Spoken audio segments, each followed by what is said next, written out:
Welcome to Family Gamer TV and everything that families need to know about White Knight. From what to look out for to what makes this game great, this is the ultimate 2-minute guide. White Knight is a story-driven puzzle game, played from a third-person perspective, and notable for its stark black and white visuals. This monochrome look isn't just a visual affectation, as the puzzles in the game centre around the interaction between light and dark. There's also a strong element of survival horror, where eking out your resources and caution are as important to surviving the terrors as quick button presses, with a limited supply of matches to provide light. The use of light sources for protection in White Knight is reminiscent of Alan Wake, while the cautious exploration of a ruined mansion full of secrets calls back to the very first Resident Evil. Set in 1938, White Knight opens with your character surviving a car crash and taking refuge in a mansion near Boston. Not knowing whether a woman who ran into the road survived the impact, your character searches the mansion, first looking for shelter, but gradually uncovering a mystery, all the while escaping the spectres who lurk in the shadows.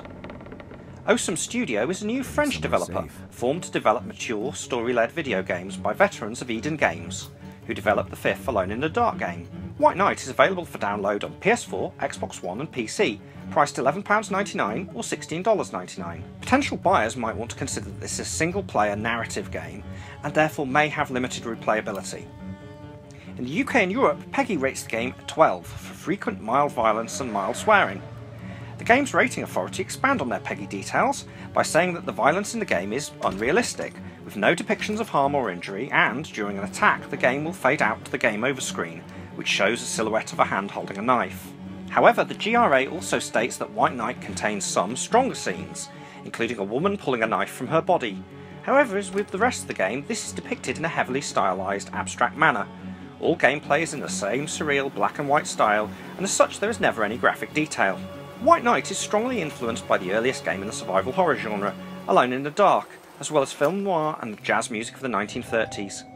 The tone is deliberately unsettling, avoiding easy shocks in favour of a balance between tension and scares. The supernatural elements of the story and the predominance of light and dark in the game evoke lunar imagery, while the tone is mature and unsettling as you uncover dark secrets. As horror games have become more action-oriented, many have longed for a return to the slower, more cautious pace of old games. White Knight promises a return to the slow-building tension and exploration of early Resident Evil, and finding shelter in a darkened, dilapidated mansion is a classic premise. The melancholy undercurrent of the game providing an alternative to quick shocks and cheap thrills. Thanks for watching our 2-minute guide to White Knight. Please let us know what you think about the highs and lows of the game in the comments. And if you'd like to see more Family Gamer videos from us, please subscribe to our channel on YouTube.